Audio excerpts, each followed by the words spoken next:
Imagine your house is suddenly flooded, your bank account is drained by some random scammer, and to top it all off, you catch a terrible flu. Oh, man, that's a rough week. Right. All in the exact same week. Now, if you had to answer the question like, who is to blame for this, Hmm. what would you say? I mean, I'd probably blame the weather or just Well, incredibly bad luck. exactly. The weather, the economy, whatever. Yeah. Well, according to the deeply provocative text we are exploring today, the answer is actually you. Which is a tough pill to swallow. Oh, absolutely. And not just your choices, but your very consciousness. So, welcome to this deep dive. Today, we are taking that everyday frustration of feeling like the world is wrong and you are right, and we are just flipping it completely upside down. We really are. Yeah. We're looking at a text by an author named Xu Feng, edited by Kair. It goes by the simple, somewhat confrontational title, Who is Wrong? It is definitely a text that forces you to just stop dead in your tracks. Yeah. Because the central thesis is incredibly radical. Xu Feng argues that no one in the world is wrong. Everyone is right. Everyone. Everyone. And if you happen to perceive something like anything at all as wrong, it is actually you who are wrong. Okay, let's unpack this. Yeah. Because that premise is about as counterintuitive as it gets.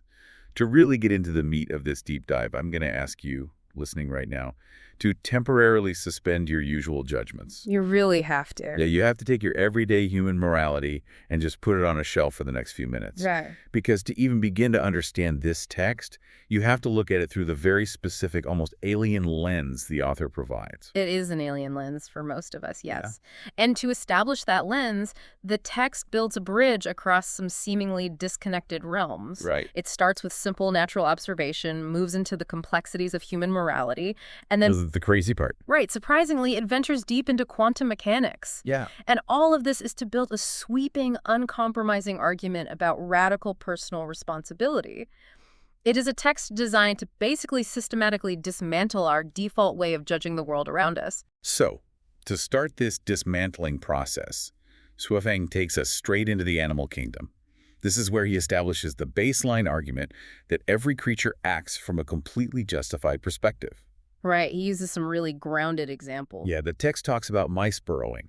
Now, to a human homeowner, a mouse burrowing in the walls is a pest. Oh, a total nightmare. Exactly. It's doing something objectively wrong that needs to be stopped immediately, usually with a trap. But the text points out that the mice think they are perfectly right. Because from the mouse's perspective, they are just building a home. Right. It is mankind that is wrong for interfering with their natural survival instincts. And the author builds on that naturally. He brings up cats catching mice. Are the cats wrong for killing? I mean, not to the cats. Exactly. The cats certainly don't think so. They believe that what they are doing is perfectly justified by their hunger. Wolves eat meat. Sheep eat grass. Who is right and who is wrong? They're all just doing their thing. The text argues that all of them are right. And here is the foundational assertion that really sets up the rest of his philosophy. Okay. If we look at nature and think its actions aren't right, it is our understanding of things that is flawed, not nature itself. I was trying to picture this, and I think a really helpful way for you to visualize this concept is to think of it like a complex video game ecosystem. Oh, that's a great analogy. Yeah, if you've ever played an expansive open-world game, every non-player character, every digital animal from the wolf hunting in the forest to the sheep grazing in the meadow, they're all perfectly executing their own internal programming. Right. They're doing exactly what their code dictates. Exactly. You wouldn't look at your television screen and call the game's code wrong or evil just because the digital wolf eats the digital sheep. It's simply functioning as designed. What's fascinating here is how Xu Feng is methodically stripping away human ego. Yeah, we really center ourselves in everything. We do. We are so accustomed to viewing the entire universe through a strictly human-centric lens. We impose our very specific survival-based morality onto systems that operate completely outside of it. Right. By removing that lens, the text forces you to see that wrongness isn't a physical property of the universe. It is an artificial label. It's something we make up. Exactly. It's something we actively project onto the natural order rather than an objective truth that exists out there in the world. Okay, I can buy the video game analogy for wolves and sheep. They lack human morality. In the wild, the concept of wrong just doesn't apply. But the text doesn't stay in the forest. No, it does not. It takes this biological neutrality and scales it up to human society. And this is where my brain starts to resist. Which is a totally normal reaction. Right, because humans do have morality. So how does Shufeng justify applying this logic to human beings who can, consciously choose right and wrong? He does it by applying that same concept of internal programming to human belief systems. The text argues that all belief systems are right. All of them. All of them. Whether you believe in Christianity, Buddhism, or Marxism, you are right. From inside the architecture of your own belief, your actions make total sense. Okay, I see. If we look at someone else's belief and think it is wrong, the text says that only proves our own understanding has a problem, because we are judging their internal code by our incompatible software. Like trying to run a Mac program on a PC. Exactly. And he applies this relativity to personal preferences, too. Like, some people love money, some people prioritize physical beauty, some prefer to be completely alone, and some just like to fight. Who is right? According to the author, all of them are right. Which leads to how he views societal roles. The text says someone might be fascinated by being a thief, while someone else is addicted to being the police. Neither is wrong. Right. You have lazy people on one side, hardworking people on the other. According to Shufeng, we are not in a position to declare who is objectively right or wrong. We can only say what is right for ourselves. So it's basically saying society's friction isn't good versus evil. Exactly. It suggests that the societal friction we experience isn't a grand battle between objective good and objective evil, but rather a messy collision of different personal rights. But here's where it gets really interesting, and frankly, pretty shocking. Because the text doesn't just stop at personal quirks or choosing to be a lazy worker. It pushes this philosophy to the absolute extremes of human behavior. It really pushes the boundary. It makes the assertion that wars, plagues, earthquakes, floods, and fires are not wrong. And it goes even further, stating that burning, looting, embezzlement, theft, bribery, and rampant mafia-style activities are not wrong. Yeah. According to the text, it is we who are wrong. Now, wait, I have to stop you there. I have to push back here on behalf of anyone listening. Go for it. If a mafia boss extorts my business or a thief steals my car, that is an objective physical harm. It's not just my consciousness. How in the world are you supposed to swallow the idea that violent crimes or mafia activities aren't wrong? It is incredibly difficult to swallow. And to be completely clear to you listening, we are simply exploring the ideas presented in this source material. Right. We're not taking sides here. Exactly. We are not endorsing any of these extreme behaviors. But to understand the text, we have to look at how Shufeng constructs this argument. He is absolutely not offering a legal or moral defense of crime. Okay. He isn't saying we should empty the prisons or get rid of laws. So what is he saying? Because telling someone who just got robbed that the thief isn't wrong sounds insane. He is presenting a radical philosophical stance on perception and agency. The argument is this: if you consume yourself with outrage over a thief, or if you blame society or the earth for an earthquake, you are fundamentally surrendering your own agency. Because you're playing the victim. Yes. The text posits a very challenging idea, that the reality you perceive, including the plight you find yourself in, is entirely a reflection of your internal state. As the author writes, the plight before your eyes is the objective reflection of your false consciousness. I'm still hung up on this. Are you saying that by getting angry at the mafia or a flood, the author thinks I'm essentially yelling at a mirror because I don't like the reflection? In his framework, yes. Labeling these extreme events as wrong is a trap. It keeps you locked in a state of victimhood. Oh, I see. If the mafia is wrong, then you are a helpless victim of the mafia waiting for the world to fix the mafia so you can be happy. Shufeng argues that this mindset prevents you from addressing the only thing you actually have any control over. Which is your own consciousness. Exactly. Okay, I understand the psychological benefit of not being a victim, but it begs a massive question. Why? What is the actual mechanism that allows the author to make these extreme claims? Right. How does he back this up? Yeah. How does he justify the idea that everything we see, even a natural disaster, is just a reflection of our own minds? To understand that mechanism, the text shifts gears into the metaphysical and even attempts to use scientific concepts.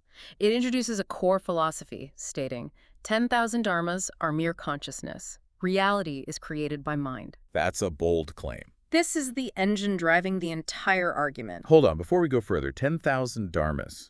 For anyone listening who isn't deep into Buddhist or Taoist philosophy, what exactly are we talking about here? Are we just talking about the laws of nature? In this context, dharmas loosely translates to phenomena or things, all occurrences, all rules of reality. Okay. The 10,000 dharmas is a poetic way of saying absolutely everything in existence. So he is saying that absolutely everything in existence is just a product of consciousness. Got it. And it uses this really vivid example of a water molecule to explain this. Yes, the water molecule. The text says that whether the structure of a water molecule is beautiful or ugly depends completely on our attitude toward it. The molecule itself doesn't possess inherent beauty or ugliness. Right, it just exists. Exactly. We assign those values based on our own internal state. If we connect this to the bigger picture, this is where Elefeng brings in quantum mechanics to validate this ancient spiritual concept. Quantum mechanics. Yeah. Now, whether you agree with his interpretation of physics or not, his logic relies on the observer effect. The text claims that quantum mechanics proves the form of an existence is closely related to the observer. Oh, like the famous double slit experiment, Exactly. where particles act differently depending on whether or not they are being measured. Precisely. In quantum mechanics, a particle exists in a wave of probabilities until it is observed, at which point the wave function collapses into a single reality. Okay, I'm with you. So Feng takes this concept and applies it macroscopically. He is arguing that the thing being observed is actually the result of the observer. The action or state of whatever you are looking at, a water molecule, a coworker, a natural disaster, it depends entirely on your state of mind as you look at it. It really reminds me of a Rorschach ink blot test. Oh, that's a perfect comparison. Yeah, when you sit down with a psychologist and look at that symmetrical splatter of black ink on a white card, the ink blot itself isn't an angry monster, and it isn't a beautiful butterfly. No, it's just ink. Right. The ink blot just is. It is completely neutral. It functions purely as a mirror, reflecting whatever the observer brings to the table, whatever subconscious baggage, fear, or joy they hold. That is a perfect analogy for what Xu is proposing. He is arguing that the entire universe is one giant ink blot test. Wow. He actually illustrates this beautifully by pointing to his own life and reputation. He notes that depending entirely on the observer's mentality, he, the exact same man, is viewed in wildly contradictory ways. Oh, I loved this part. The list of titles he provides for himself is amazing. It's so long. Yeah. He says some people see him as the messenger of the greatest creator or an incarnation of Guise and Buddha, but others look at the exact same guy and see a witch, a madman, or a fake preacher. Right. Some see him as a friend, while others see a street shrew, a saint, or, my personal favorite, an erotomaniac. It is a wildly unhinged resume. It really is, but it perfectly proves his point. Yeah, I think it does. Think about it. If reality were an objective, shared physical room that we all inhabit, everyone would see the same man. They might disagree on if they like him, but they wouldn't see fundamentally different entities. Right. They wouldn't see a saint and a madman. Because they see entirely different versions of him, it indicates to Zhuofeng that reality is a custom-built projection of our own inner state. As the text says, only when you have gods and Buddha in your mind can you see gods and Buddha. And if you have devils in your mind, you will see devils. Exactly. Or, as the author adapts a famous saying, the devil is in the eye of the enemy. So what does this all mean for you listening right now? Like, if the universe is a giant ink blot projecting your own consciousness back at you, how are you supposed to navigate your daily life? Do you just walk around ignoring reality? Well, the text doesn't hold back here. No, it doesn't. It transitions from this abstract quantum philosophy into some serious, tough love, actionable takeaways. It really is the ultimate form of tough love because it removes absolutely every excuse you might have for your current situation. Every single one. Schweflin pulls absolutely no punches here. He looks right at the reader and says, if you are sick, do not resent society. It is your own fault. If you are in poverty or if you have a troubled mind, do not blame others. It is your own fault. Yeah, it's intense. He asks rhetorically, is the greatest creator dead? And answers, the greatest creator is not dead. It is you who are dead. Wow.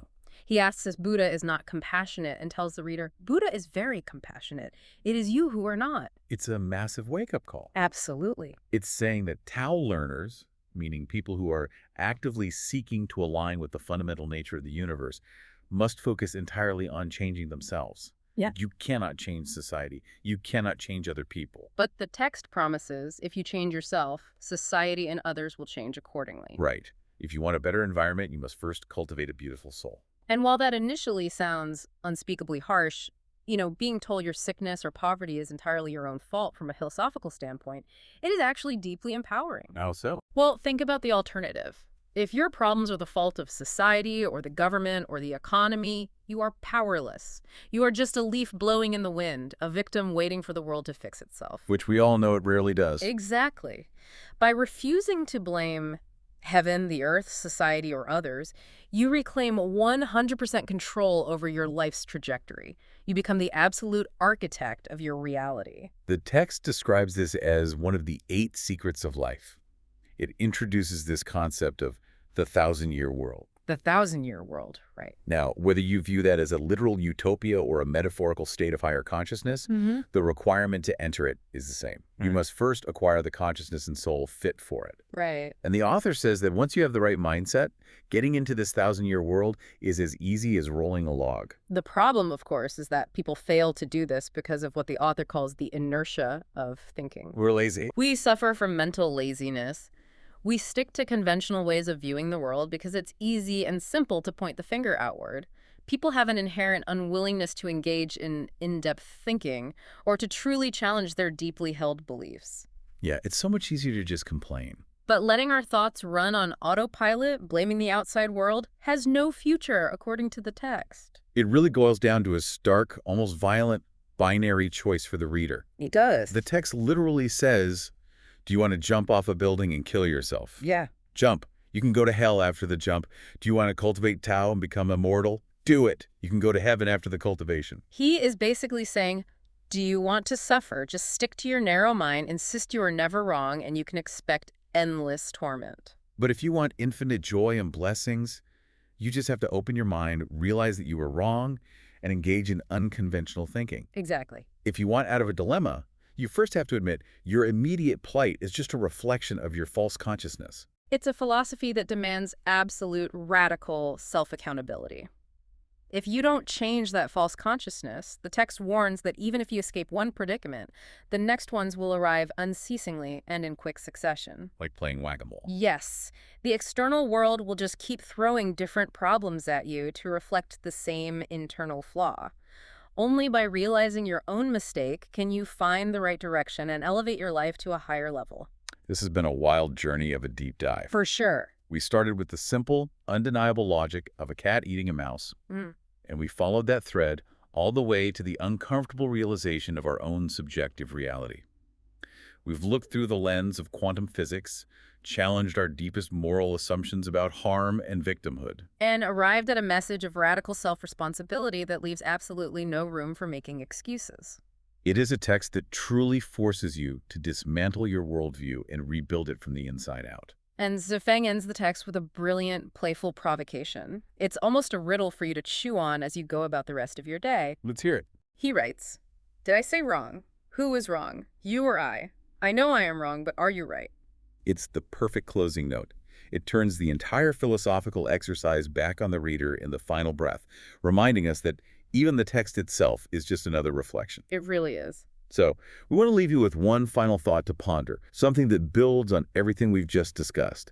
If this text is accurate, if reality is entirely created by our individual minds, and what we see in the world is simply a mirror of our own souls, how do we ever truly build a shared bridge of understanding with another human being? That is the big question. If we are all walking around in our own custom-built mental universes, projecting our own dharmas onto everything we see, is true connection even possible? Or are we simply interacting with different reflections of ourselves? Think about that the next time you find yourself passionately disagreeing with someone. Thanks for joining us on this deep dive.